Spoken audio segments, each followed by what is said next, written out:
The voices in my head told me more than I wanted to know. Sitting in my dorm room trying to get a paper finished, overwork and lack of sleep have my mind so dazed I can barely focus on the computer screen.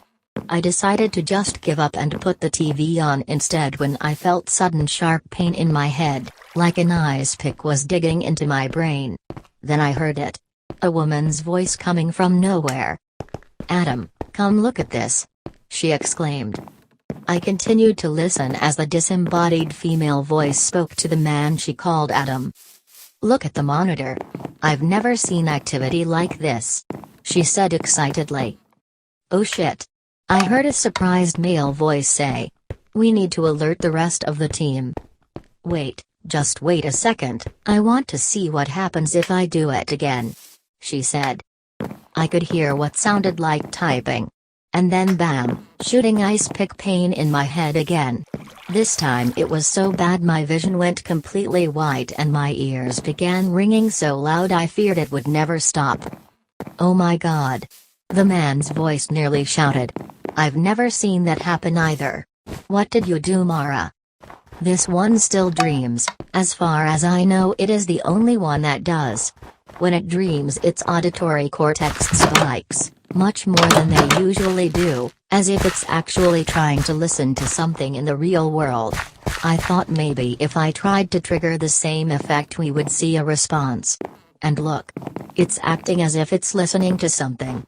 Mara was speaking a mile a minute, clearly excited about what she had discovered. I jumped off the couch in a panic. "Hello? Who's there?" I began shouting. "Adam, look at this, another spike. It looks like it's trying to communicate with us," Mara cried out. "What the fuck is going on?" I cried out to the empty room. I tried to cover my ears but nothing changed. Hi there. If you can hear me, think of a happy memory, okay?" Mara asked. I did as instructed, too shocked not to simply comply. "Very good. Look at him, look at her hippocampus now." Mara was so excited now her voice was an octave higher than before. "Mara, come on, this is impossible. It can't possibly hear you. It doesn't even have ears," Adam said. "Then maybe there is more to all of this than science can explain," Mara snapped back. "Maybe this is proof of consciousness beyond that of the senses. Maybe our bodies just use our five senses as a way to filter out extraneous information in our waking lives." She was practically shouting at him now. "Been working on that theory for a while now, huh, Mara?" Adam asked her, sounding half condescending and half intrigued. Hello," I shouted. "Can someone please tell me what the fuck is going on?" I screamed to the voices. "Adam, look at the monitor. It is trying to communicate with us. These spikes are much stronger than the usual ones we've seen from the other subjects. She's not simply interacting with the program. She's actually becoming aware. This has never happened before," Mara cried. Mara. It's not a she anymore. This is unusual, I'll give you that. But don't let yourself get too invested in this. It could just be a fluke," Adam said. "A fluke? Really, are you not seeing what I'm seeing here, Adam?" she asked him. Absolutely freaking out now, I felt compelled to run. I ran outside and kept running as fast as I could. I could still hear some woman named Mara asking me to think of certain memories, and some guy named Adam arguing with her, but this time I ignored her requests and just continued to run. I ran until I noticed something that stopped me dead in my tracks. I watched as a massive tree began to glitch in and out of existence, and then it was just gone. I watched as the entire world around me glitched in and out of existence until I was left in complete darkness. "Hello?" I cried out. Nothing. I could no longer hear the two voices. I was alone in a pitch black, empty void. I cannot describe to you the panic I felt in that moment. "What on earth?" I finally heard another voice say. "Oh my god," she disconnected from the program. This time it was Mara's voice that spoke again. "How is this possible?" said the new voice I didn't recognize.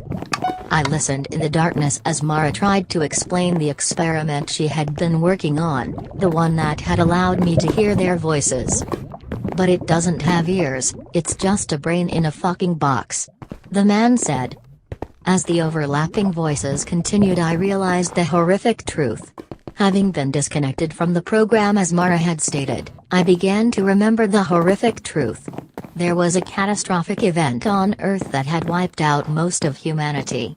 The minds of those whose bodies were dying were harvested and placed into boxes filled with cerebral spinal fluid to keep them alive. There were only a few ships capable of deep space travel at the time. Even if they found a planet to colonize, most of the people left alive would be too old to repopulate. Apparently there were not enough resources on the ships to begin the process of repopulation until they found a suitable planet. They were keeping our minds alive, hooked into a virtual reality, a simulation of the planet before it was destroyed. They were attempting to regrow human bodies, hoping to use them as hosts for the living minds once they reached a safe planet. Apparently I was the first to become aware of this. Or to remember this, I should say. That I am nothing but a brain inside a box, waiting. I don't know why I didn't remember any of this. Or what they did to me to make me forget. Unfortunately it seems I cannot forget again. I wish I could. My connection to the simulation was re-established and I found myself back in my dorm staring at the TV screen. I wonder if there's anyone out there who knows the truth. That this world is a recreated simulation of the one we knew. That we are simply brains in a box, just waiting to be whole again. What happens if they don't find a new planet in time? What happens if the rest of the living humans die before we can be given new bodies? What happens if there is no one left to keep the simulation running? Will we be left floating through space indefinitely? Trapped alone inside that void of blackness? Please. I need to know, does anyone else remember?